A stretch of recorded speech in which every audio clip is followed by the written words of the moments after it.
धन धन सतगुरु तेरा ही आसरा। डेरा जगमाल वाले की कुछ पुरानी यादें। डोली हुई दुनिया का सहारा भाग पहला। सच्चा जीवन किताब के अंदर पूज्य परम संत मैनेजर साहब जी ने फरमाया कि संतों की शरण कैसे ली जाती है। मन को काबू करने के लिए आसान से आसान तरीका किसी पूरे संत या साधु की शरण में आना है, जिसने अपने मन को काबू में किया हो, जो खुद ही विषय विकारों में अपवित्र है और खाने पीने का आशिक है, जहाँ माया इकट्ठी करने का गुलाम है, वो दूसरे के मन को कैसे काबू कर सकता है। पूरे गुरु की सोबत के मिलने से मन को होश आती है और मालिक का प्यार पैदा होता है। जब ऐसे साधु मिल जाएं तो उनके हुक्म की पालना करनी चाहिए।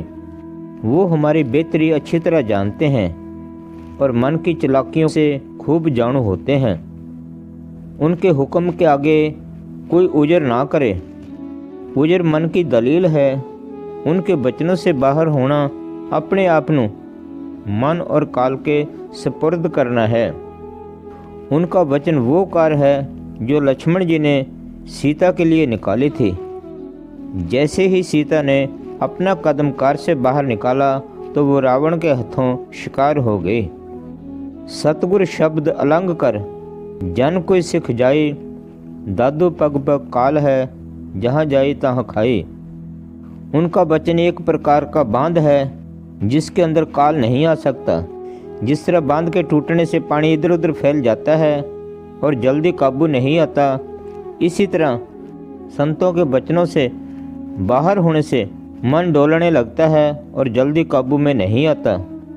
सतगुर बरजे शिश करे क्यों कर बंचे काल, दे दिस देखत बह गया पानी फोड़ी पाल। ये दादू साहब जी फरमाते हैं।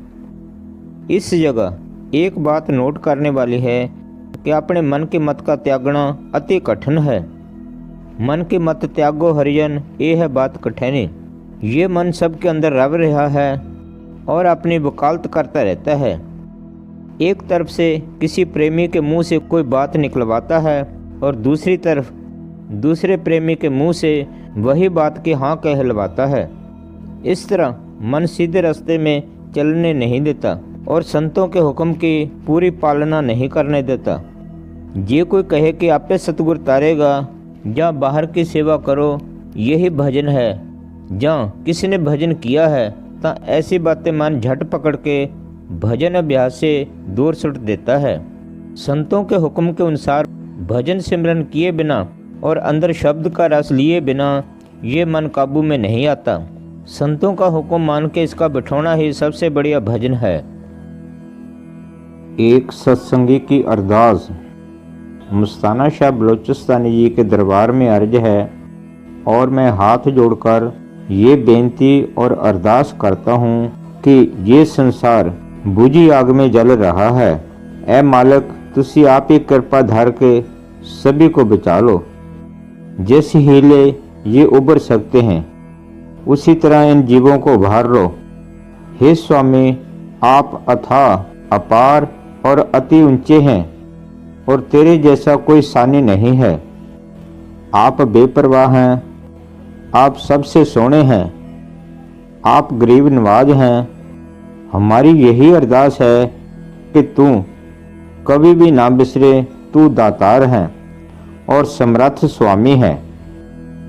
एक बार पूज्य परम संत मैनेजर साहब जी ने गांव मेहरवाले में सत्संग रखा, तो मेहरवाले जाने से पहले 17/12/1976 को पूज्य मैनेजर साहब जी चुटाले डेरे में रुके थे और रात को चुटाले डेरे में सत्संग हुआ। सत्संग के बाद पूज्य मैनेजर साहब जी ने अधिकारी जीवों को नाम दिया और नाम वालों में पूज्य वकील साहब जी के दादाजी भी बैठे हुए थे, जो काफ़ी बुजुर्ग थे, जिनको सुनता भी कम था और आंखों से दिखता भी बहुत कम था।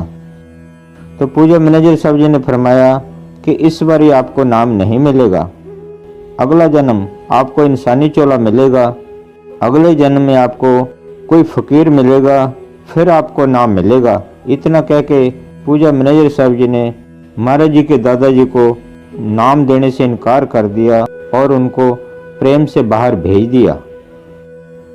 पूज्य परम संत मैनेजर साहब जी ने सीतोपलादी चूर्ण बनाने के लिए पूर्ण जी को एक नुक्ता लगाया था, जो उसमें कितना कितना सामान पड़ेगा, जो डेरे में बनाया था। ये सीतोपलादी चूर्ण ज़्यादातर खांसी के लिए काम आता है। किसी भी तरह की खांसी है उसको जल्दी फायदा पहुंचता है इससे। सीतोपलादी चूर्ण के अंदर अगर ठंड है तो शहद के अंदर मिला के लेना है, अगर गर्मी है तो ताजे पानी से भी आप ले सकते हो। रात को 3 बजे पूर्ण जी ने मेरे को ये नुक्ता दिया था सीतोपलादी चूर्ण का।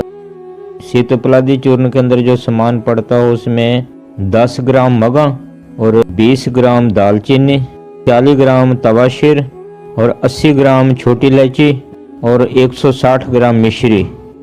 ये पांचों चीज़ों को अच्छी तरह पीस लेना है।